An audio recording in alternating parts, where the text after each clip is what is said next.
Welcome sa Pinas Showbiz News ngayon.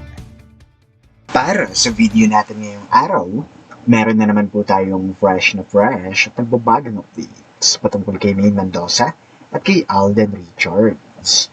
Kung tunay mong mahal si Maine Mendoza at Alden Richards at ngayon ka lang nakadalaw, di naman kaya ay naligaw sa channel na ito, please po, i-click mo na yung subscribe and bell buttons para lagi kang updated sa mga kaganapan kina Maine at kay Alden. Ang pag-uusapan po natin ngayong araw ay 3 pong bagay. Ang una nating pag-uusapan ay ang galawan ng TVJ. Ito po ay mula po sa kanilang official Facebook page, kung saan ipinost nga po nila si Yaya Dab na may caption na 9 years. 9 years and then my heart sign Maine Mendoza.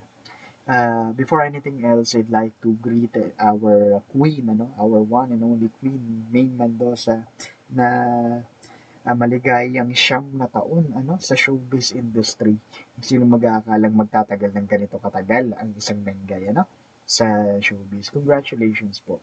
So going back, ito po ay tinutuligsa ng mga netizens, lalong-lalo na po ng mga Armin fans.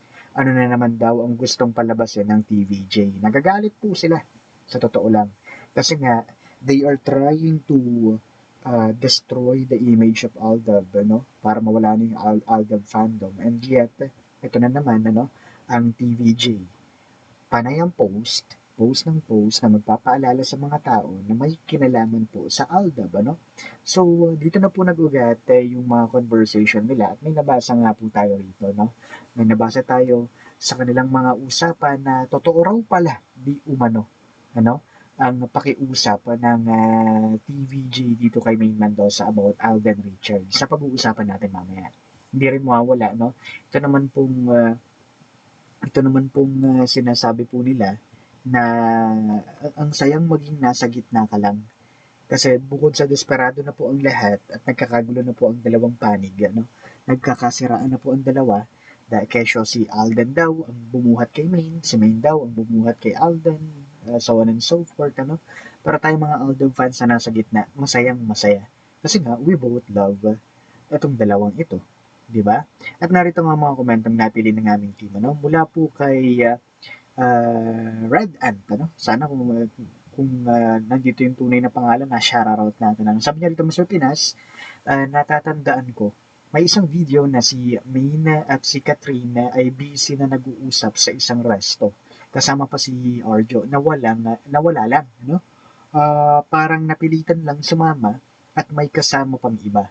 Before, yun ng pag-a-announce ng Hello Love, Goodbye movie nila. Ngayon ko napagtanto yung dahilan ng usapan yon ay dahil nga, magsasama sina Alden at Catherine.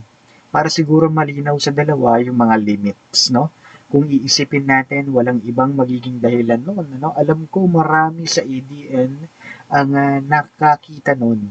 Kaya anuman ang mga lumalabas sa pictures at video tungkol sa kasal, shooting lang yun. Halata naman sa mga pasmakis, diring-diri, di tunay. Maraming salamat po sa inyong good observation. And I could still remember that we saw that, kung daw nagkakamali, doon na tayo sa shabu-shabu, kung doon nata sila kumain. Hindi ko alam, hindi ko na po maalala. Pero maraming ang nakakita ng gano'n. And another thing, mula naman po kay Miss Abigail Rose, Abigail Rose Agaliam. Sabi niyo rito, after 1 year, ngayon pa lang sila naglalabas ng mga video at pictures ng kasal kuno ni Panot. Ano to? 1 year in the making na editing, ang daming casta. Nakakatawa kayo. Binagyo ang kasal kuno sa Baguio, tapos nakadaan lahat kayo sa daan sa Baguio. Huwag kami, oy. Di tayo pinanganak kahapon para di malaman ang fake sa totoo. Sa truth lang tayo. Aldab pa rin kami. And I agree with you. Maybe that's gonna be the reason why they are posting it right now. Instead of posting it right away.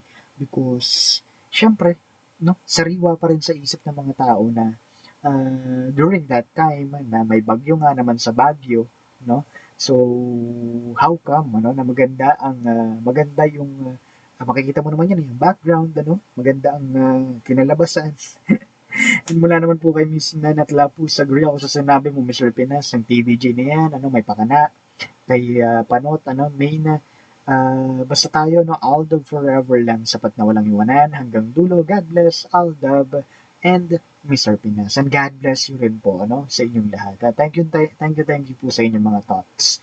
At lastly, mula naman po kay Miss Chitzelis, welcome back po Miss Chitzelis, sabi niya rito, Mr. Pinas, ang kasal na yan matagal na na-tape. Nauna nilang pinalabas ang proposal, kaya ngayon nila pinalalabas ang tape, kasi ang issue, nag-file si Main ng annulment ng kasal nila ni Panot, at pinalalabas nila na si Main ang unang nagloko, ang sabi ni Ria na totoo na may anak si Panot at saka si Sue, at tanggap nila ang bata. Kaya pala sinigawan si Main ng baog ng isang minor.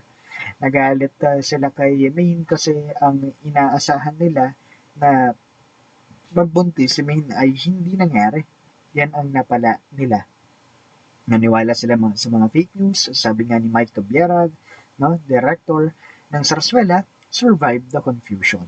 And ang galing ako kasi kapag may kinalaman kay Panot, halimbawa may kinalaman kay Panot at saka sa ibang tao, hindi ko talaga, wala na ho akong oras para doon.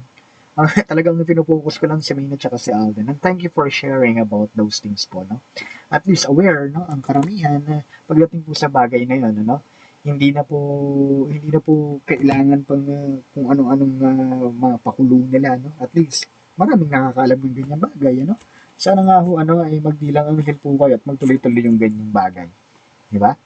So ngayon, puntahan natin ang sentro ng ating mga updates. Mr. Pinas, ang dami po sa social media ngayon, lalong-lalo na sa Twitter, ang mga nag-uusap-usap, pati na rin po sa mga GC nila, ano raw po ba talaga ang motibo ng TVJ sa kanilang ginagawa.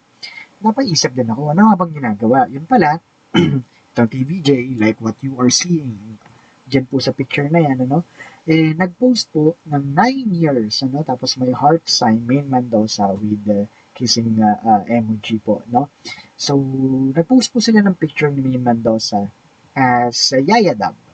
Okay? Alam naman po natin yun.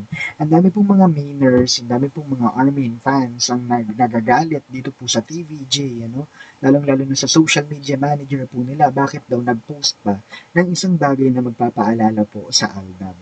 Kasi nga, sabi ko nga sa inyo, Yaya Dub is not Yaya Dub without Alden. Okay?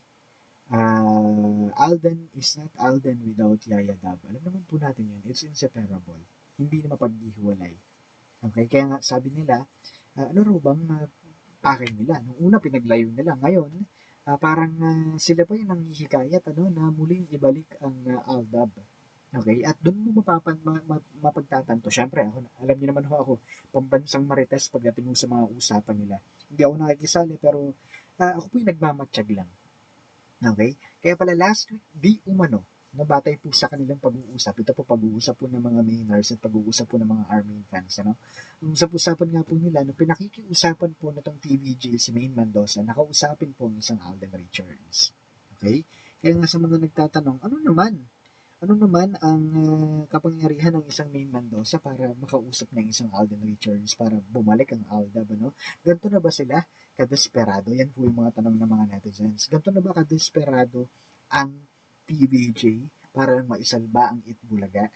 Yan, But aside from that, marami pong mga Alden fans ang natutuwa ngayon. Bakit? Kasi po nagbabangayan ngayon ng mga Alden fans at ang mga Main fans, Dahil ito raw po si Alden Richards, sabi nga po ng mga Main fans, ginagamit daw po si Catherine Bernardo para po lalo po siyang sumikat, tulad ng ginamit niya si Main Mendoza at vice versa, Siyempre, para naman sa mga Alden fans, si Main Mendoza ang nanggamit dito po kay Alden Richards kaya biglang sikat at ngayon bigla ring laos. Yun yung kanilang mga pinagtatalunan.